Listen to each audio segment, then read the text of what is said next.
लाल किले पर पीएम मोदी ने फहराया तिरंगा। स्वतंत्रता दिवस पर पीएम मोदी ने लाल किले की प्राचीर से तिरंगा फहराया, जहां पहली बार वंदे मातरम गूंजा। अपने संबोधन में पीएम मोदी ने 2047 तक विकसित भारत के संकल्प को दोहराया और सेमीकंडक्टर, डिफेंस तथा एनर्जी सेक्टर में भारत की बढ़ती आत्मनिर्भरता का जिक्र किया। सीएम योगी बोले, यूपी अब उपद्रव नहीं उत्सव प्रदेश। स्वतंत्रता दिवस पर सीएम योगी आदित्यनाथ ने वीर सपूतों को नमन किया और कहा कि उत्तर प्रदेश में कानून व्यवस्था ऐतिहासिक रूप से सुधरी है। आज राज्य वन डिस्ट्रिक्ट वन माफिया से मुक्त होकर ओडीओपी और विकास की राह पर अग्रसर है। सपा की बड़ी घोषणा, महिलाओं को 40,000 रुपए सालाना पेंशन। सपा अध्यक्ष अखिलेश यादव ने बड़ा ऐलान करते हुए कहा कि 2027 में सपा सरकार बनने पर महिलाओं को 40,000 रुपए पेंशन दी जाएगी, जिससे आधी आबादी को आर्थिक संबल और सम्मान मिलेगा। शिवपाल यादव का दावा, 2027 में सत्ता परिवर्तन तय। सपा महासचिव शिवपाल यादव ने दावा किया कि 2027 में यूपी में सपा की सरकार बनेगी। उन्होंने कहा कि फर्जी मुकदमे दर्ज कराने वालों पर सत्ता बदलते ही सख्त कार्रवाई की जाएगी और सपा कांग्रेस गठबंधन अटूट रहेगा। पीपलकोटी टनल हादसे में एक और मजदूर का शव मिला। पीपलकोटी टनल हादसे में जारी रेस्क्यू ऑपरेशन के दौरान एक और मजदूर का शव मिला है, जिससे मृतकों की संख्या 8 हो गई है। टनल में पानी भरे होने के कारण सक्शन पंप की मदद से बाकी 2 लापता मजदूरों की तलाश जारी है। राम मंदिर के अर्चकों के लिए नया ड्रेस कोड लागू। श्री राम जन्मभूमि मंदिर में अर्चकों के लिए नया ड्रेस कोड लागू किया गया है। सभी अर्चक अब पीत रंग के बिना सिले वस्त्र धारण करेंगे, जिससे मौसम के बिना सिल्क या ऊनी कपड़े शामिल होंगे। मंत्री अनिल राजभर का विपक्ष पर निशाना। कैबिनेट मंत्री अनिल राजभर ने वंदे मातरम का विरोध करने वालों पर तंज कसते हुए कहा कि कुछ लोग राष्ट्रीय गीतों पर राजनीति कर रहे हैं और विपक्ष पूरी तरह देश विरोधी ताकतों का खिलौना बन चुका है।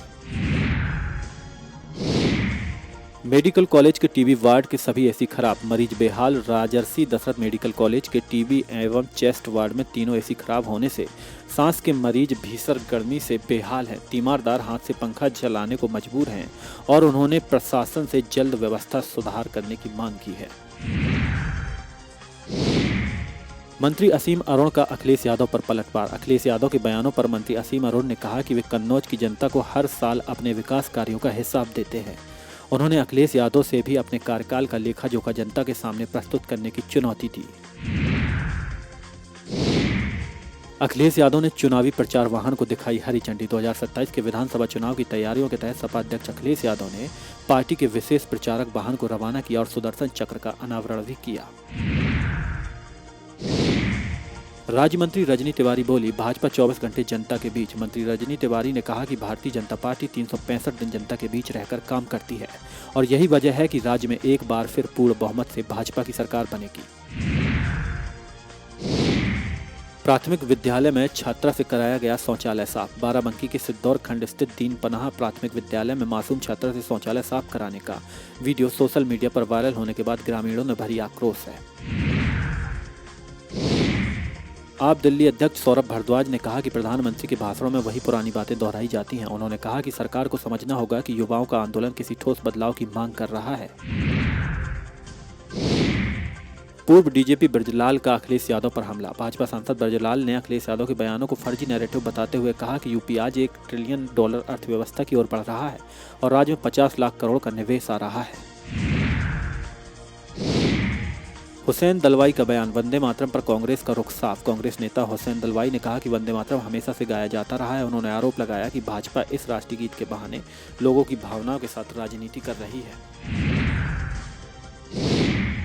सीएम धामी का बड़ा ऐलान, उत्तराखंड में बनेगा युवा आयोग। पुष्कर सिंह धामी ने युवाओं के रोजगार और कौशल विकास के लिए युवा आयोग के गठन की घोषणा की। इसके अलावा पर्वतीय क्षेत्रों में उद्योगों को बढ़ावा देने के लिए पहले चरण में चमोली, पौड़ी और अल्मोड़ा में इंडस्ट्रियल पार्क बनाए जाएंगे। जनता का पीएम मोदी के वादों से भरोसा उठा। कांग्रेस नेता अशोक गहलोत ने कहा कि पीएम मोदी और गृह मंत्री के वादों पर अब देश को भरोसा नहीं रहा। उन्होंने परसीमन और महिला आरक्षण के क्रियान्वयन में देरी को लेकर सरकार की मंशा पर सवाल उठाए। रागिनी नायक का महिला आरक्षण पर सरकार पर आरोप। कांग्रेस प्रवक्ता रागिनी नायक ने आरोप लगाया कि केंद्र सरकार महिला आरक्षण बिल्कुल लागू करने के बजाय परसीमन की आड़ में सीटों का गणित अपने हिसाब से सेट करने में की फिराक में है।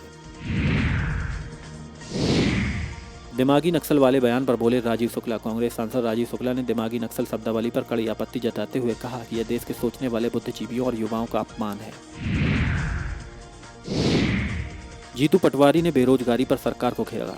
कांग्रेस नेता जीतू पटवारी ने कहा कि $5 ट्रिलियन अर्थव्यवस्था की बातें करने वाली सरकार के दौर में भारत भीषण बेरोजगारी का सामना कर रहा है और देश का 97% किसान कर्ज में डूबा है।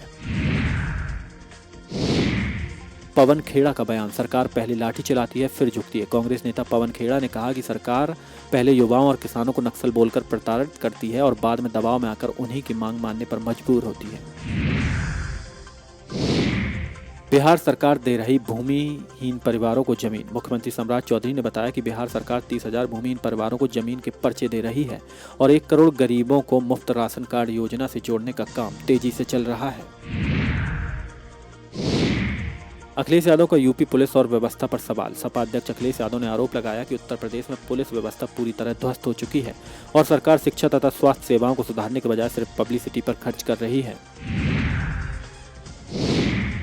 दिनेश शर्मा बोले भाजपा महिलाओं को आत्मनिर्भर बना रही है। भाजपा सांसद दिनेश शर्मा ने कहा कि अखिलेश यादव की पेंशन योजना महिलाओं को आश्रित बनाने वाली थी, जबकि भाजपा सरकार उज्ज्वला और आवास जैसी योजनाओं के जरिए महिलाओं को सशक्त और आत्मनिर्भर बना रही है।